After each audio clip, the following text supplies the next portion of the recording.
primero de ellos fue autonomía y afirmación de los referentes nacionales, que es el principio de la no intervención, básicamente en donde los países no pueden intervenir en asuntos y en conflictos que les compete solucionar únicamente a los países que los tienen. Y también hablaba acerca de la no intervención, de que los países no pueden intervenir militarmente o no pueden intervenir en un territorio. El segundo principio fue el de la preservación de la soberanía y la integridad de los estados, en donde establece que todos los países son iguales ante la comunidad internacional, que todos tienen los mismos derechos y las mismas obligaciones, y que si firman un tratado internacional, todos los países que formen parte de este tratado internacional tendrán los mismos derechos y las mismas obligaciones. O si existe un conflicto, se va a tratar de resolver en beneficio para ambos, que el beneficio sea para ambos. ¿Por qué? Porque todos los países son iguales. También hablábamos de que en caso de que un país potencialmente rico tenga un contrato con un país pobre, la comunidad internacional va a tratar de velar porque salga beneficiado el pobre, ¿no? En dado caso de una pobreza extrema, una situación extrema.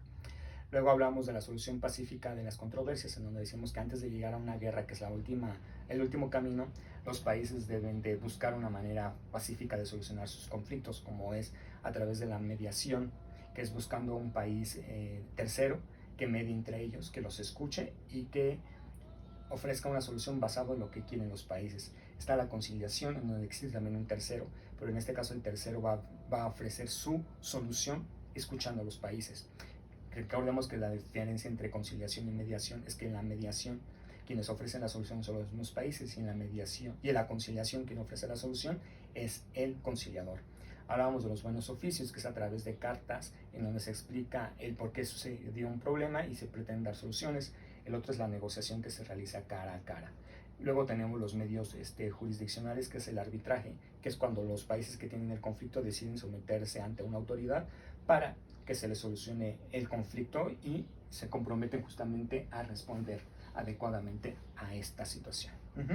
Bueno, el siguiente punto es el jurisdiccional, que el jurisdiccional es cuando ya aquí los países que tienen el conflicto, uno de ellos no quiere solucionar el conflicto por las buenas, entonces el otro país que sí quiere solucionar el conflicto dice: tú no quieres, pero yo sí quiero solucionarlo y es algo que me está afectando, entonces voy a llevar a cabo un juicio ante la Corte Internacional de Justicia. Bueno, eso es. Luego hablábamos también acerca de la promoción y los valores de la democracia y de los derechos humanos, donde los países se comprometen a respetar los derechos humanos de sus individuos, de sus habitantes, en donde también se comprometen a hacer que los ciudadanos participen más activamente en las decisiones políticas de su país, a través de pláticas, a través de conversaciones. Y bueno, y también hablábamos de la protección de los intereses de los extranjeros, la protección de los intereses de los nacionales y sus intereses en el extranjero. Acá hablábamos de los cónsules y de las embajadas, que son los encargados de ayudar a los mexicanos en caso de algún problema que tengan en un país que no es el suyo. Y hablábamos acerca de que los consulados pueden ofrecerte asesoría legal, etcétera, etcétera. Bueno, ahora vamos a ver con los dos últimos, que es regionalismo abierto, solidaridad y apertura a las corrientes universales. En este caso, la primera parte en donde hablábamos, vimos un mapa en donde se están como haciendo un rompecabezas. ¿Qué tiene que ver esa imagen? Esa imagen tiene que ver con que este principio se basa en la ayuda mutua entre los países para construir un mejor mundo.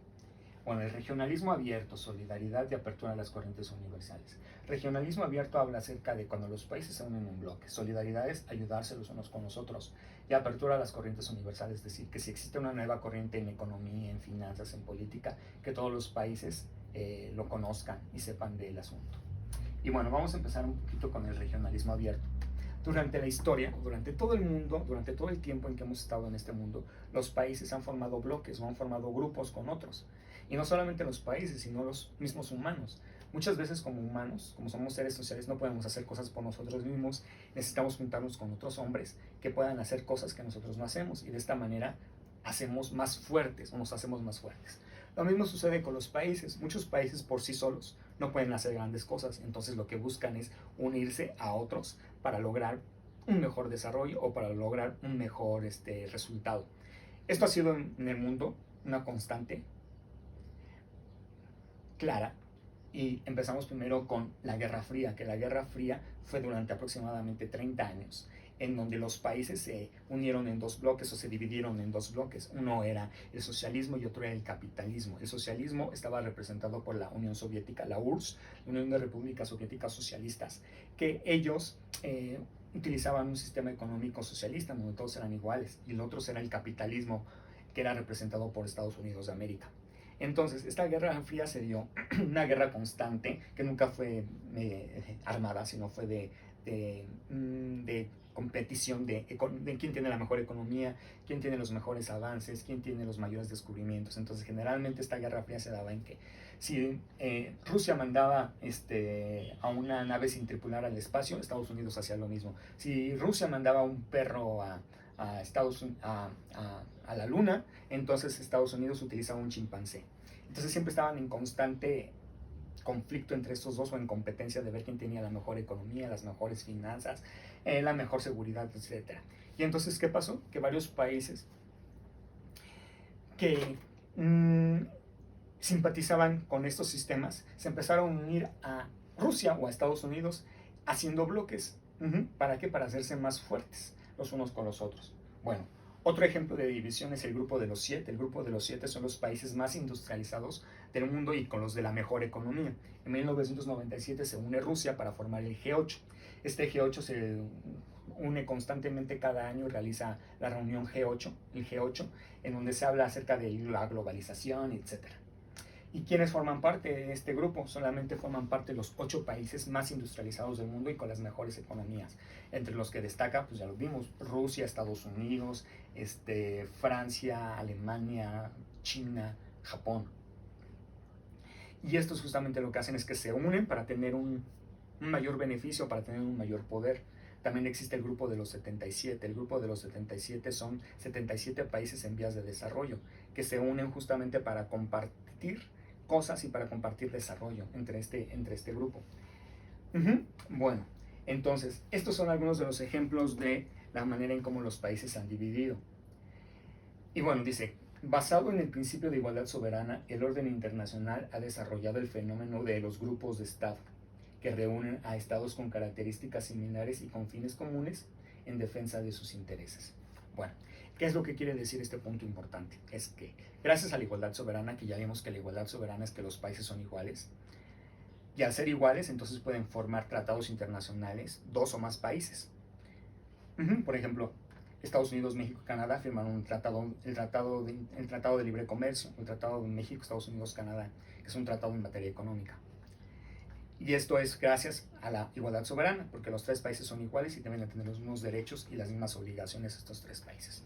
Bueno, entonces dicen que este principio de la igualdad soberana lo que ha propiciado es que los países se dividan y creen bloques, y creen grupos de estados, es decir, bloques o regiones, bloques regionales de estados. Es decir, los de América del Norte se unen en el TEMEC, los del sur en el Mercosur, todos los países, los europeos en la Unión Europea. Si nos damos cuenta, esta igualdad, todos los estados son iguales, entonces por lo tanto lo que hacen es se unen con otros países más poderosos o con países donde puedan alcanzar un desarrollo más grande, y entonces lo que hacen es generar bloques económicos o bloques de países, y eso es justamente lo que ha generado la igualdad soberana, que los países se reúnan en bloques. ¿Y cómo se reúnen en bloques? Generalmente porque comparten características similares como territorio parecido, o comparten intereses comunes como una buena economía, o comparten una buena educación, o comparten algo que los hace que estén juntos. Y entonces buscan defender sus intereses comunes, es decir, si México, Estados Unidos, Canadá buscan defender su economía, Perú, Chile, Bolivia, que son los países de la comunidad andina, buscan beneficiar el campo. Entonces, cuando los países se unen en grupos, generalmente lo que van a tratar es de beneficiar sus intereses, de beneficiarse comúnmente a través de sus fortalezas. Y bueno, estos bloques han aparecido por la supremacía de grandes potencias. Es decir, generalmente lo que hacen es que las grandes potencias, para tener mayor poder, buscan aliados en diferentes aspectos. Por ejemplo, en este caso, Estados Unidos, para tener más poder, busca aliados en el G8. Para tener más poder, aún busca aliados en el grupo de los 77 países en vías de desarrollo, como en este caso México. Entonces, generalmente, quienes hacen esta separación de países o división de países en bloques son los países que tienen ¿cómo se llama? que son grandes potencias, que tienen una gran economía. ¿Y qué es lo que ha generado que estos países, qué es lo que ha generado la división de estos países en bloques, o que los países se dividan en bloques? ¿Qué es lo que ha generado? Pues ha generado la formación de bloques en torno a ellas, como les decía. Es decir, las grandes potencias, para mejorar sus intereses, han originado generación de bloque en torno a ellas. México, Estados Unidos y Canadá. Estados Unidos desarrolló un regionalismo entre estos dos países para fortalecerse. Con el grupo de los 8, y lo mismo. Generó un grupo como tal.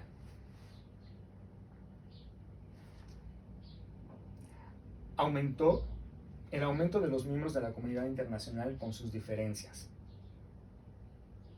Aquí quiere decir que cada vez lo que hizo, lo que ha hecho esta integración, esta división de los países, ha hecho que se marquen las diferencias entre los países cada vez más. ¿Por qué? Porque los grupos generalmente se unen en base a lo que tienen. El G8, al formar el grupo de los 8, ¿qué está haciendo? Está diciendo que estos 8 países son más importantes que el resto de la comunidad y que estos son los que mandan más. En cambio, por ejemplo, un país de pobres en Asia, ¿qué es lo que están brindando? Están diciendo que básicamente la diferencia de que son pobres y que ellos tienen que buscar la manera de cómo beneficiarse o ayudarse entre ellos mismos, porque los países más poderosos los van a acabar o van a terminar succionándolos o desapareciéndolos. Entonces, justamente lo que ha hecho que los grandes países generen bloques ha hecho justamente que las diferencias entre los países se marquen más bien no entre los países, sino entre los bloques de países se marquen más, porque tenemos grupo de los 8, grupo de los 77, que son los en vías de desarrollo. Aquí ya está marcando una diferencia entre los que tienen y los que no tienen. Y luego hay un grupo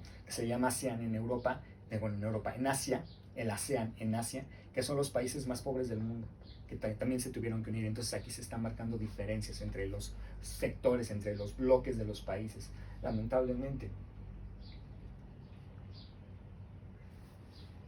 Y también lo que ha hecho esta división o este surgimiento de los bloques es que los países se enfrenten a la integración económica. ¿Qué es la integración económica? Que hagan bloques para aduanas, que hagan bloques para tener una sola moneda, que hagan bloques para romper con las fronteras, que hagan bloques para que se eliminen los pasaportes, que hagan bloques para que los productos no pasen por las aduanas. Eso es lo que ha generado que la globalización se desarrolle más, que se rompan con ciertas fronteras.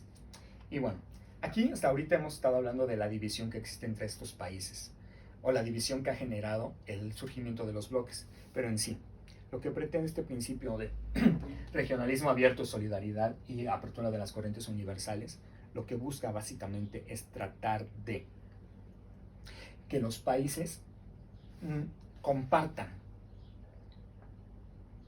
su tecnología, su educación con otros países menos afortunados.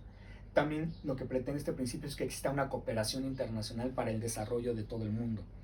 Habla de que el propósito principal de este principio es que los países compartan tecnología, ciencia, educación, economía, etc. Todo en pro de la comunidad internacional y su desarrollo en los aspectos anteriormente mencionados.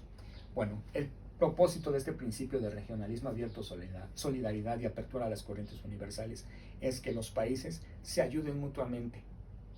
Se ayuden mutuamente para que así el desarrollo no solamente sea para un bloque, para solamente una sola región, sino sea para todo el mundo por igual. Y aquí lo que estamos hablando es que los países compartan tecnología. Que por ejemplo, si en un país descubren una mano robótica una mano robótica para las personas discapacitadas, que esa mano robótica pueda llegar a todas partes del mundo. O por ejemplo, si descubren algo que ayude a la tecnología mundial, entonces que compartan ese descubrimiento tecnológico de la ciencia. Si descubren la vacuna contra el COVID, contra el coronavirus, que compartan esa vacuna ante todo el mundo, que les digan cómo producirla. En la educación, que si por ejemplo Suiza tiene un sistema educativo perfecto, ¿por qué no lo comparte con el resto del mundo? ¿Para qué? Para que así todo el mundo tengamos el mismo sistema educativo y todos nos vayamos para arriba. En la economía, por ejemplo, si un país, en este caso, logró que su economía creciera en un 100% en los últimos 40 años, que le brinde al resto de la población al resto, no, más bien que le brinda al resto de la comunidad internacional, al resto de los países, cuáles fueron esas técnicas, cuáles fueron esos procedimientos, qué fue lo que hizo ese país para lograr esa economía tan buena. Y así los demás países imiten lo que hizo ese país y así todos y cada uno de los países del mundo tenga una buena economía. De eso se trata este principio, de ayudarnos, de que no solamente el desarrollo sea para un solamente sector, para una sola región geográfica, para un solo grupo de países, sino que sea para todo el mundo. Si nos compartimos educación, si nos compartimos tecnología, ciencia, cualquier punto importante para la humanidad, pues lo que vamos a generar es no solamente un desarrollo en ciertas partes del mundo, sino un desarrollo global, que es lo que pretende una globalización bien enfocada, que todos tengamos lo mismo, la misma economía, la misma salud, la misma educación, todo igual. Y a eso se refiere este principio del regionalismo abierto. Y por último, unidad y coherencia, unidad, coherencia y descentralización de la gestión de la política exterior. Y eso se basa básicamente en la autodeterminación de los pueblos, y es como lo vamos a explicar. Este principio de la unidad, coherencia y descentralización de la política exterior se explica básicamente con el principio de la autodeterminación de los pueblos, que muchas veces podemos confundirlos con la intervención. Bueno, no intervención, perdón.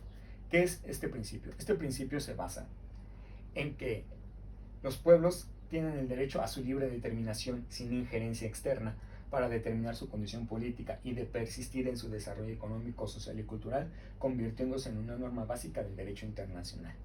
En otras palabras, este principio de la política exterior en el mundo trata de lo siguiente: que cada país tiene el derecho de autodeterminarse libremente. ¿Y a qué se refiere la autodeterminación? Se refiere que cada país tiene el derecho de decidir cuál es la forma de gobierno que más se ajusta a su país, que tiene el derecho de decidir cuál es la religión que quiere profesar o las religiones que quiere profesar, que tiene el derecho de decidir, a decidir qué es lo que hace para el beneficio de su pueblo, y también el derecho a conservar sus costumbres, sus tradiciones, su cultura. Este principio lo que determina es que cada país es libre para decidir, bueno, si por ejemplo, si a Egipto le funciona el Islam, o a Marruecos le funciona el Islam, perfecto, a ellos les funciona, entonces ellos tienen la capacidad de decidir qué religión quieren profesar. Si sus costumbres es el hecho de que la mujer vista de burka, perfecto, que sigan conservando sus costumbres y sus tradiciones, que a lo mejor, siempre y cuando no le hagan mala, no sean, ¿cómo les podría decir? No sean perjudiciales para la población. Que por ejemplo, si en Marruecos se acostumbra de que el hombre vaya primero y la mujer vaya atrás, si esa es su costumbre, le ha funcionado perfecto. Si en Marruecos se acostumbra a que los hombres vayan agarrados de la mano, perfecto, también está bien. Eso significa este principio de la unidad y coherencia. Significa que los países son libres de determinar su cultura, su religión, sus costumbres, su tradición, sus tradiciones, sin que ningún otro país venga a decirle, es que por ejemplo, tu cultura, tu celebración del Día de los Muertos está mal, quítala, o sea, ya no la celebres. No puede venir, ¿por qué? Porque forma parte de la comunidad, forma parte de la cultura de cada estado. Y eso se refiere, este principio, se refiere a que ningún país puede decirte qué costumbres, qué tradiciones debes de tener, qué religión debes de tener, porque eso forma parte de las decisiones internas. Ahora, les decía que se puede confundir entre el principio de la determinación, el principio de la autodeterminación de los pueblos con la no intervención, pero el principio de la no intervención solamente se basa en que los países no pueden meterse en los conflictos internos de un país. Y en cambio, este principio de la unidad y coherencia se basa en que los países no pueden meterse en la cultura de los países, en decirle cómo llevar a cabo su cultura, en decirle qué es lo que tienen que hacer internamente. A eso se refiere. Y básicamente este principio de la autodeterminación se refiere a que los países son libres de hacer en su territorio, en materia de economía, política, social y cultural, lo que ellos quieran. A eso se refiere este principio. Entonces, entendido bien, este principio se refiere, para terminar y concluir, en que cada país es libre de determinar su cultura, de determinar sus costumbres, sus tradiciones, su religión, su economía, su política. Que si a un país le ha funcionado el hecho de ser monárquico por cuestión cultural o tradicional, que nadie se puede meter en eso porque solamente eso le compete al Estado. Ahora, punto. Entonces vamos a poner nada más una diferencia entre el primer principio que vimos, que fue la autonomía y afirmación, con este principio de unidad y coherencia. En el primer principio es, México tiene conflictos porque está subiendo la tasa de desempleo. No puede venir otro país a decirle a México cómo No puede venir otro país a decirle a México, ¿sabes qué? Voy a poner empresas para que disminuya tu desempleo. No, porque ahí se estaría interviniendo en la economía. En cambio, la autodeterminación es que México tiene la costumbre de visitar a los panteones, a sus muertos, el 1 de noviembre. Y que de pronto venga y que un país le diga, ¿sabes qué? Es que lo que tú estás haciendo es antihigiénico y tienes que terminar con ellos. No, ¿por qué? Porque forma parte de sus costumbres y sus tradiciones. Esa es la diferencia entre un principio y otro. Bueno, ahora sí, actividades a desarrollar. Responde el principio de la política que responde cuál principio o principios de la política exterior podrán aplicarse a los siguientes casos y por qué. Aquí les voy a poner varios casos hipotéticos y ustedes me van a decir cuáles son los principios de la política exterior que puedan o a qué se refieren cada uno de estos principios, cada uno de estos ejemplos. El primero es, Estados Unidos de América pretende derrocar al gobierno de Nicolás Maduro por considerarlo antidemocrático y violador constante de los derechos de sus ciudadanos, para lo cual moviliza su ejército hacia Venezuela, pasando sus aviones por territorio mexicano sin permiso de este. Aquí en este ejemplo, ustedes me van a decir cuáles son los principios de la política exterior a los que se refiere este ejemplo, a los que se refiere y a cuáles también está violando. Como por ejemplo aquí les voy a poner un ejemplo, les voy a poner ¿por qué se está violando el principio de la no intervención? En este ejemplo, en el primer ejemplo de Venezuela. ¿Por qué Estados Unidos está violando el principio de la no intervención?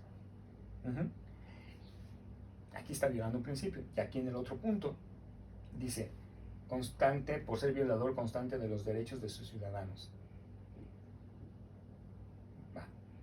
¿Cuál es el principio que aquí se estaría aplicando? Siguiente. Italia, Francia y Nicaragua firmaron un tratado internacional en materia de comercio. En dicho tratado, los primeros países tienen los máximos beneficios, poniendo en desventaja a Nicaragua, quien solo se beneficia con un 5% de las ganancias. Aquí, en este segundo caso, únicamente van a decir cuál principio básico de la política exterior se aplica en este principio. Tercero, Corea del Sur ha reclamado a Corea del Norte por los constantes ensayos nucleares, que han provocado que la mitad de su población de la frontera enferme por consecuencia de estos. Aquí en este punto, lo que ustedes me van a decir es cómo podrían resolver el conflicto Corea y Corea del Norte. A través de qué principio de la política exterior podrían resolver su conflicto y cómo.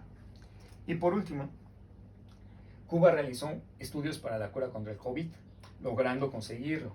Aquí me van a decir hasta que este punto cuál es el principio de la política exterior al cual se refiere esto.